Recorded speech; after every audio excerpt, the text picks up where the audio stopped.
586 straight attempts without throwing an interception at Lambeau came to an end in the first quarter, and not long after that, he threw his second INT of the game. The Packers defense picked him up, though, picking off Nick Foles 4 times, including one taken back for a TD in the Packers' 24-10 win over the Rams. Skip, you need your red pen because we need a grade here. Blue pen. Yeah. Play teacher for us. Yes. Grade Aaron Rodgers' performance yesterday. Stephen A., you have trained me over the years to set my bar extraordinarily high for your bad man that is Aaron Rodgers. By far, according to you, the best quarterback in all the world. In all the land.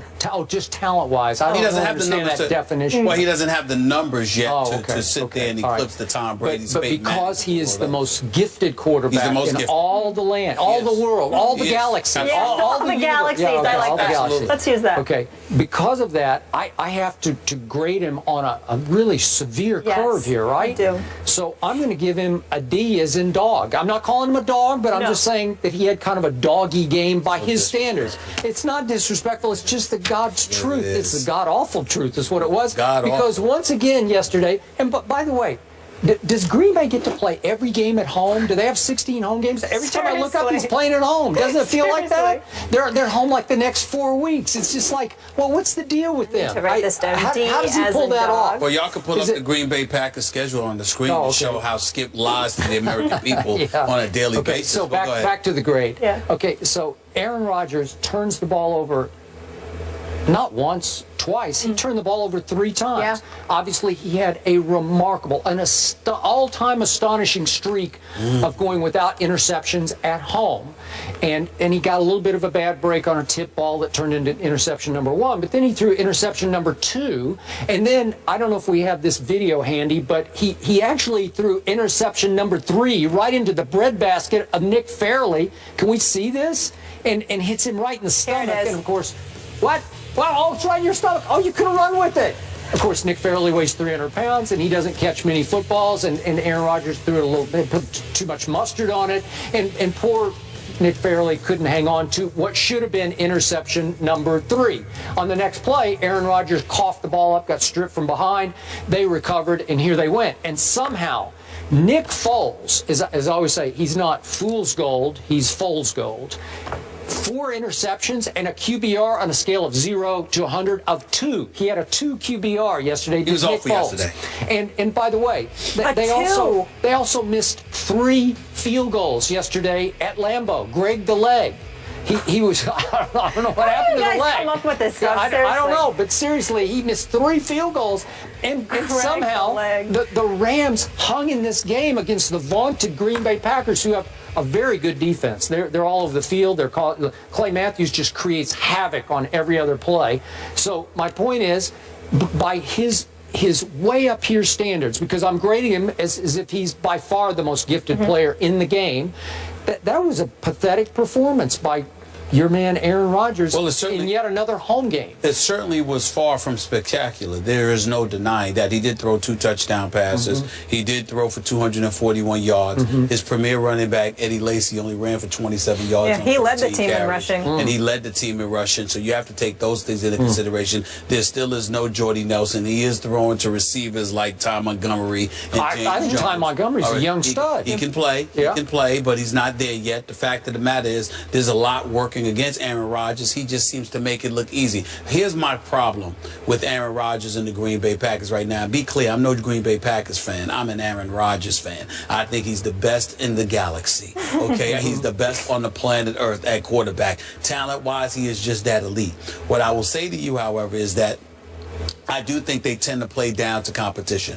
I do think that, you know, the stiffer the competition, they play down to it. When he needs to score points to win, he does just enough. If he doesn't need to score that many points, you see errors made. Now, the first interception of Laurinaitis got tipped off, and he ultimately picked it off. The second one was questionable because it touched the ground, but the bottom line is an interception. That's what it counted as. You can't get stripped for a fumble either. You got to protect the football, which he did not do. So all of those things he's definitely accountable for.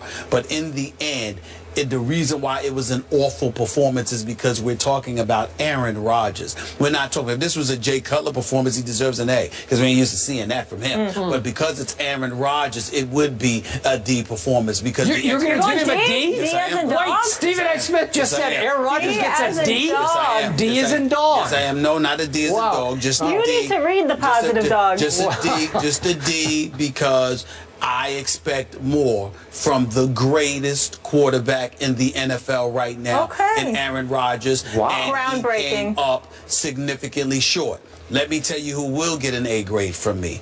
Credit to you. This dude, Todd Gurley, I knew looks it, though. special. Yeah. He looks special. Now, again, I knew he was special coming out of Georgia. My question about him is still a question. I know. His durability. I never once questioned the great abilities of Todd Gurley. What I question is his durability, and speaking of that, my heart goes out to Nick Chubb. That was a nasty, that was a nasty, ugly It sounded knee like injury. it wasn't quite as bad as it could have been. They're saying it's pretty. He's out for the year. I can tell you that much. And that looks bad. It seems to happen to these guys at Georgia recently. I wish him nothing but the best. But Gurley, I'm just hoping that he can stay healthy, because if he can stay healthy, Fisher's doing some good things in St. Louis, although it appears that Nick Foles is regressing. You're exactly right. But Todd Gurley is rising. And again, God bless him. If he can stay healthy, because he's going to take a lot of punishment, because that's how he does it. But even yesterday, he carried 30 times for 159 yards, and in the second half, because I must admit I was rooting for the Rams against his bad man, I was saying just give it to him again and again and again, because it looked like Green Bay was getting worn down against Gurley, like they were getting tired of trying to tackle him, and he was turning 1 yard into 3 yards and 3 yards into 5 yards. And not only that, they were applying so much pressure to Nick Foles. They were. I mean, you know, 2 of the interceptions he threw was inside their 10-yard line, if I remember correctly. So I'm just looking at it from the perspective that, you know, there's no excuse not to give Gurley the ball, because he's showing you that it'll pay dividends, where your quarterback is showing the complete opposite. Right. So back to our Seattle discussion. Now we see what Arizona is, and we see what the Rams are, who especially play well against the teams in the division, as we've seen what they've already done to Arizona and Seattle. So this division is starting to tighten up, right? It's going to be a battle. Absolutely. No question. You know what other team is tightening up? The Chicago Bears. Jay Cutler rallying. Cuddy. Cuddy to victory. So Stephen A. ready to apologize to Cutler? That was the game of the day yesterday. Find out after the break.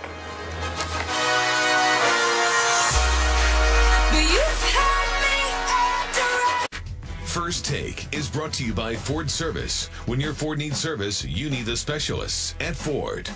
And Geico. 15 minutes could save you 15% or more on car insurance. Tonight, it's the Week 5 edition of Monday Night Football at 8:15 Eastern on ESPN. Steelers take on the Chargers. Coverage begins with Monday Night Countdown at 6 on ESPN. So you just heard it. Michael Vick and Phillip Rivers tonight at Qualcomm. Both teams are 2-2. Stephen A., you just spent some time in Pittsburgh around this organization, sat down with Mike Tomlin. That interview will air on Countdown. What do you expect from Vick tonight? Well, I expect him to do some damage, because I expect him to feed Antonio Brown the ball, but primarily Le'Veon Bell should see a lot of action. You can run on the Chargers. You can expose their secondary to some degree. Remember, Martavis Bryant comes back. He's going to be playing in this game along with I don't think he's going to play tonight. I'm not sure, but I know he's eligible to play. You got Brown, you got Bryant, you got Wheaton, you got Miller. I'm just looking at all of these guys, and I'm saying, look, and Todd Haley, who I also spoke to, sat up there, very nice to me, by the way. He's very nice, but he spoke to me and he said, look, we got a week under Vick's belt. We expect good things to happen this weekend. I believe them against these Chargers, plus the weather conditions should be good. So you like Pittsburgh I'm to picking pull Pittsburgh this one out? I am too, and I'm with you. You got to feed it to Le'Veon and to D'Angelo Williams, and play defense, even though their defense is a little beat up. And I think they can beat a reeling Chargers team on a big Monday night stage, in which Michael Vick has always played pretty well under the brightest lights, and I think he'll play pretty well, but you cannot put the game in his hands on fourth down plays at the end of the game. And no excuse, too, because San Diego's ranked 28th against the run. You should, Le'Veon Bell should see the ball. Both of you taking Steelers on the road with Vick. Can I get a score? Low scoring. I got low scoring, like 2017. I'm picking the Steelers 31-23. All right. A lot of points. Good stuff today, guys. We got a lot that was left on the cutting room floor, though, to get into tomorrow. College room. football. It's the cutting room. The cutting room. Yeah. See you guys tomorrow.